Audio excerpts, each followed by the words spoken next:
Les îles fascinent, elles ouvrent des mondes physiques et sensoriels et des mondes fictifs, terreaux d'errance et de rêve.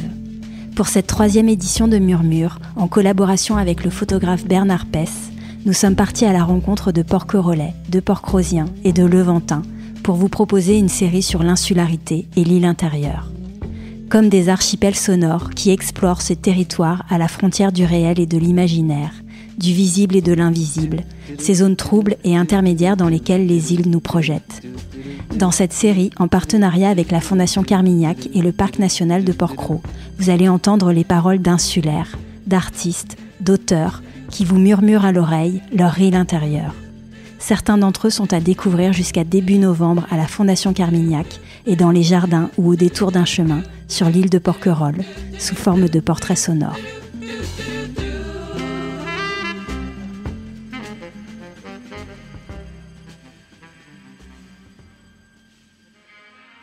Sylvie Tanette, autrice entre autres du roman Maritime, qui se déroule sur une île et dont il est question dans ce témoignage. Sylvie, c'est la première fois que vous vous rendez à Port-Cros. Alors 2 jours, c'est court, mais on a envie de vous demander quelles sont vos impressions, vos sensations à la découverte de cette île. Moi, je suis assez sans voix. J'ai passé une journée à me promener comme ça. C'est vrai que j'étais jamais venue. Et c'est ce qui me frappe aussi, parce que j'ai grandi à Marseille et j'étais jamais venue là. Vraiment des espèces de frontières sur la côte méditerranéenne française. En tout cas, on passe pas facilement d'un lieu à un autre. C'est assez bizarre. C'est pas si loin, finalement. Mais, moi, ce qui me touche, c'est ce qui me touche en Méditerranée, c'est on est tous reliés, toutes ces îles finalement se ressemblent d'une manière ou d'une autre, qu'on soit en Grèce, en Italie ou ici, il y a pas mal de végétation commune, et pas seulement la végétation, je veux dire l'aspect, le paysage, il y a quand même des choses communes. Ça, c'est un aspect qui me touche, je sais pas pourquoi, c'est une espèce oui, c'est un continent. On voit souvent la Méditerranée comme une frontière, et en fait pour moi c'est un continent, il y a une unité, ne serait-ce que dans la géographie physique, on retrouve plein de choses partout.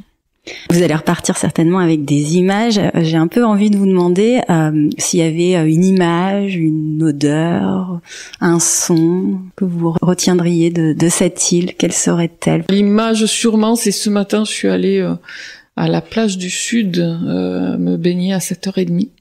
Et voilà, ça, je pense qu'une île, il faut la voir le matin quand il y a encore personne et que justement, il y a juste les oiseaux comme ça et on peut se baigner dans l'eau étale. L'éprouver physiquement, c'est quelque chose d'important. Bien sûr. Ouais. Oui, pour moi, une île, déjà, j'étais contente parce qu'hier, on n'a pas fait le tour, mais enfin, on a beaucoup marché. Ce matin, je suis allée en courant à la plage du Sud. Et c'est vrai que si on vient dans une île et qu'on reste sur le port et la plage à côté, ça n'a aucun sens. Une île, il faut l'éprouver, il faut marcher. Et je me souviens quand j'étais jeune, on allait aux îles du Frioul qui sont en face du port de Marseille. C'est la grande occupation des adolescents marseillais. On prend le bateau et on va sur les îles. Et on marche pendant des kilomètres en plein cagnard pour trouver des criques tout seul. Et chaque groupe se met dans une crique pour être tranquille. Enfin, je sais pas très bien pourquoi on faisait ça, mais les vrais Marseillais, entre guillemets, ne se contentent pas d'aller à la plage du Frioul. Ils marchent et ils vont derrière l'île, sur l'autre côté. Et pour moi, une île, c'est ça, quoi. Faut marcher, faut aller chercher les criques. Sinon c'est pas la peine, on reste sur la côte. Est-ce que vous l'étiez un petit peu imaginé, vous l'étiez figuré avant de venir ici? Non, j'y avais pas trop pensé. J'ai pas réfléchi. Je me suis laissée porter par le bateau qui arrivait ici. J'avais aucune idée. J'étais contente parce que c'est un parc naturel et que voilà, je me disais que c'est important, que si toutes ces îles étaient des parcs naturels, ce serait peut-être une bonne idée. Parce qu'il y a quand même des îles qui ont été très abîmées, et notamment en Croatie, j'en ai parlé tout à l'heure. C'est vrai que j'étais dans les îles croates où il y a encore des coins très préservés parce que vu leur histoire, jusqu'à la fin des années 80, le tourisme était très limité. Il existait, mais il était limité. Il y a certains coins, on voit que ça se construit beaucoup, et je suis désolée de voir que les erreurs qu'on a pu faire en Espagne, en Italie ou dans le sud de la France se reproduisent ailleurs en Méditerranée.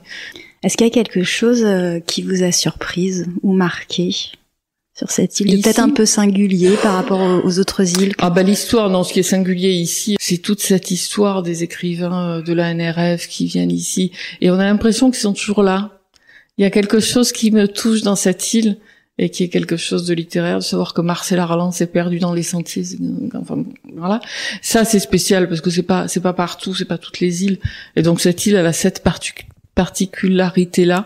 Dans votre roman, vous décrivez très bien, on l'a dit, toutes les caractéristiques de la vie insulaire, le caractère taiseux et mystérieux des Iliens, la curiosité suscitée par l'étranger, ceux qui partent et ceux qui font le choix de rester sur ces îles, la vie rythmée par les saisons, les légendes insulaires bien sûr, la fraternité, l'indifférence, l'opposition pacifique mais ferme à la tyrannie ou à l'exercice d'un pouvoir qui limite les libertés individuelles. Toutes ces caractéristiques insulaires, on le sent, vous n'êtes pas allé les chercher que dans les îles, on sent vraiment la trace de cet ancrage dans les quartiers nord de Marseille et les stacks, vous l'avez souligné. Certains de vos lecteurs y ont reconnu une île de Méditerranée, qu'elle soit grecque, italienne. Vous me disiez aussi d'autres des îles bretonnes. Qu'est-ce qui produit selon vous cette sensation d'un territoire connu? On parlait tout à l'heure d'un certain minimalisme qui laisse la place à l'imaginaire. Est-ce que pour vous, il y a d'autres ingrédients que vous expliquez ou pas, ou peut-être que des lecteurs vous ont partagé qui font justement que, en lisant ce livre, c'est assez étrange, mais moi, quand je l'ai partagé avec des personnes qui l'ont lu aussi, ça leur évoque un lieu qui n'est pas forcément le même pour tous. Ouais, mais ça me fait super plaisir. C'est vrai qu'il y a un monsieur qui m'a dit, c'est une île bretonne où je vais. Alors, je m'y attendais pas du tout. Mais pas du tout. Mais il retrouvait quelque chose de l'ambiance de cette île. Non, mais c'est bien. Et c'est pour ça d'ailleurs, enfin, entre autres, c'est pour ça, il n'y a pas de nom, il y a rien, c'est minimaliste et il y a aucun lieu géographique cité pour que tout le monde s'y retrouve. Mais la littérature, c'est ça aussi, c'est une expérience du partage. C'est pour ça qu'on publie. Et pas seulement, sinon on pourrait tous écrire juste pour nous-mêmes, chez nous, ça nous fait plaisir et c'est tout. Le fait de publier, c'est partager des choses, et c'est intéressant que quelqu'un vous dise, je me reconnais dans cette histoire, je reconnais mon île, il y a un monsieur qui m'a dit, mais oui, c'est une histoire d'une île grecque où, je sais plus, ils accueillaient des réfugiés pendant la dictature grecque, sous les colonels. Et donc pour lui, il était sûr que je parlais de ça, c'est voilà. Et non, mais ça me fait très plaisir, bien sûr. C'est ce que vous recherchez vous aussi en tant que lectrice quand vous lisez C'est des histoires qui me touchent beaucoup. Effectivement, le fait que je lise l'histoire, je sais pas moi, d'une femme japonaise au début du siècle, et je me mets à pleurer parce que ce qu'elle raconte, c'est quelque chose qui est proche de moi, qui est, je dis japonaise au hasard, mais c'est voilà, où d'un coup je ressens les mêmes choses qu'elle. L'identification ça me touche possible. beaucoup, et oui, et ça nous rappelle quand même, je vais dire des bêtises, mais l'humanité, c'est quand même une grande famille, quoi. Et penser qu'on n'est pas seulement proche parce qu'on habite le même quartier ou qu'on fait le même métier ou qu'on est du même milieu social, mais d'un coup il y a l'expérience humaine, voilà, l'expérience des sentiments qu'on va chercher dans les livres et qu'on partage, enfin qu'un écrivain ou qu'une écrivaine va partager avec ses lecteurs. Ça me touche beaucoup, oui, bien sûr. J'ai une dernière question. Quel genre d'histoire porcro pourrait-elle vous inspirer? Il faut que je devienne ici 2-3 mois. Le message. Moi, je décide pas à l'avance. Je sais pas comment font les autres écrivains. Moi, c'est en étant sur les lieux que d'un coup, une image vient. Ce livre-là, j'avais l'image d'un jeune homme qui balaye devant sa porte, devant un petit cabanon face à la mer. C'est venu parce que je passais du temps en Sicile et l'image a commencé à s'imprégner dans mon cerveau. Donc là, peut-être qu'effectivement, si j'y passais du temps avec les fantômes de Marcel Arlan et Jean Paulhan et tout ça, peut-être que d'un coup, il y a quelque chose qui arriverait, mais je sais pas, quoi, franchement. Bon, merci. Merci infiniment. Merci. S'il y a des questions. Pendant le voyage d'Alais, tu as été extrêmement frappé par l'histoire de Valentin Smith sur l'îlot de Bagot, qui habitait une des batteries centrales. Mais oui, l'histoire, Valentin Smith, et qui avait une maîtresse kenyane, je crois, et un piano blanc.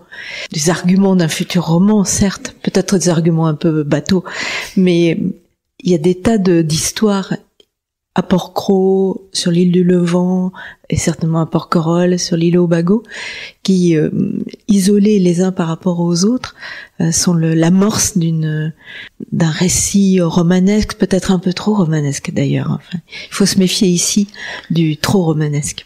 Oui, je sais pas. Non, ça c'est vrai que c'est une histoire qui m'a marqué. Bon, j'avais oublié, mais c'est vrai, le monsieur qui vivait isolé, enfin qui avait racheté toute l'île où il avait une maîtresse et un piano blanc. c'est quand même, ça c'est pour moi c'est du Duras ou je sais pas très bien, mais c'est vrai, oui, j'ai mal répondu. Ce qui m'a frappé, ce qui est frappant aussi à Porquerolles, c'est toutes ces histoires en 2 jours, en vous écoutant parler, on entend quand même des histoires assez incroyables, pas toujours drôles, des histoires de suicide aussi, par exemple, des trucs un peu assez violents comme ça. Et oui, probablement c'est des débuts de romans, ça peut être des débuts de romans. Ça, je pense quand même qu'il y a des histoires de personnalités qui se retrouvent pas sur d'autres îles. Je sais pas pourquoi ici. Il y a, je sais pas, si c'est la proximité de la Côte d'Azur, donc des gens qui sont venus, qui étaient quand même particuliers. Je sais pas, mais non, il y a des histoires, mais moi je peux pas travailler à partir d'histoires réelles. Donc moi, ces histoires ne peuvent pas m'inspirer. Je trouve qu'elles sont inspirantes.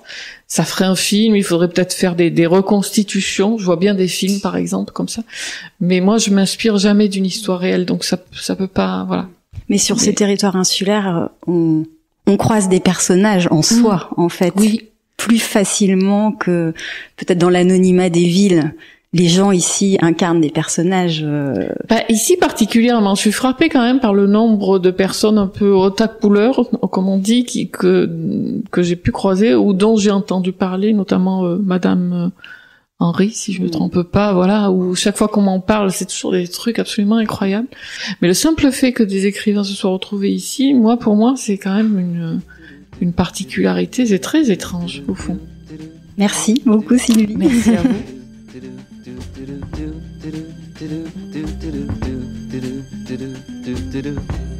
Pour celles et ceux qui auront la chance de se rendre à Porquerolles cet été, vous pourrez découvrir les silhouettes et les visages associés à quelques-unes des voix de cette série, en pleine nature, dans les jardins de la Fondation Carmignac, au jardin Emmanuel Lopez et aux lagunes sur la route qui part du village vers le phare. Les portraits et les sons de la série sont également à découvrir sur les sites Instagram et Facebook de Fragile Porquerolles ou sur le site fragileporquerolles toutattaché.com.